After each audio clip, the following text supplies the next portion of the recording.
क्या होती है जी? Measurement the rate and extent of active drug that become available at site of action, इसका बायोअवेलेबिलिटी। ब्लड के अंदर कितनी ड्रग गई, इसका बायोअवेलेबिलिटी। रेट एंड एक्सटेंट मतलब किस रेट से गई और कितनी मिकदार गई ब्लड के अंदर। ब्लड के अंदर इस बायोअवेलेबिलिटी यार, B for bioavailability, B for blood, कि ब्लड के अंदर जितनी डोज, जितनी रेट ऑफ एक्सटेंट जाएगी उसको मेजर करने का नाम बायोअवेलेबिलिटी है। कि हमें बायोअवेलेबिलिटी से पता चलता है कि कितनी रेट और कितने एक्सटेंट पे ड्रग अंदर गई है।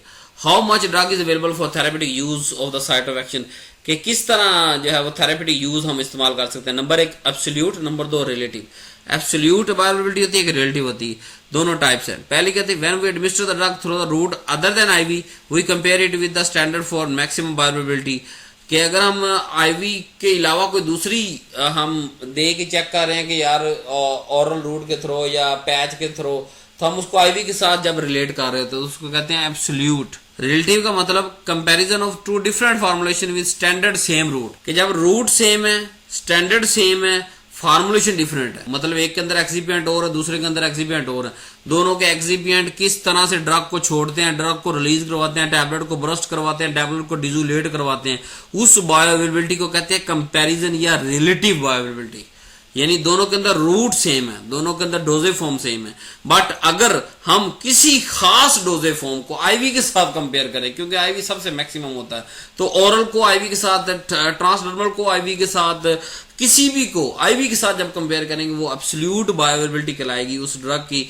और जब हम सेम मतलब फॉर्मुलेशन डिफरेंट हो जाएगी और सेम एपीआई का सेम रूट से हम करेंगे तो वो रिलेटिव बायोअवेलेबिलिटी है। अब बायोअवेलेबिलिटी मेजर करने के कितने तरीके हैं। पहला है इन विट्रो, यानी बाहर बांडे के अंदर, इन विट्रो बांडे के अंदर, याद रखें लैब के अंदर, डिजोल्यूशन के थ्रू, वो डिजोल्यूशन अपरेटस होता है उसके थ्रू 5-6 तरह का।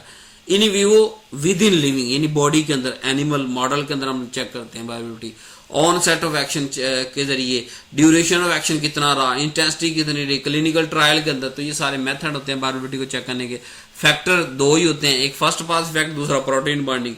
यानी प्रोटीन बाइंडिंग के बारे में पूरा लेक्चर आ रहा है, वहां आपको समझाएंगे। या थोड़ा सा टच देता हूं कि अगर ड्रग जितनी फ्री अवेलेबल होती है ना वो काम करती है। अब मिसाल देता हूँ, ड्रग ब्लड के अंदर मौजूद है लेकिन वो सारी की सारी प्रोटीन के साथ बाइंड है, तो काम करेगी? नहीं करेगी। फ्री ड्रग काम करती है, तो लिहाजा कितनी बाउंड हो रही है, कितनी ब्लड के अंदर बाउंड नहीं हो रही, उसकी चीज को भी नोट करना हमने बायोअवेलेबिलिटी के अंदर नोट करना होता है।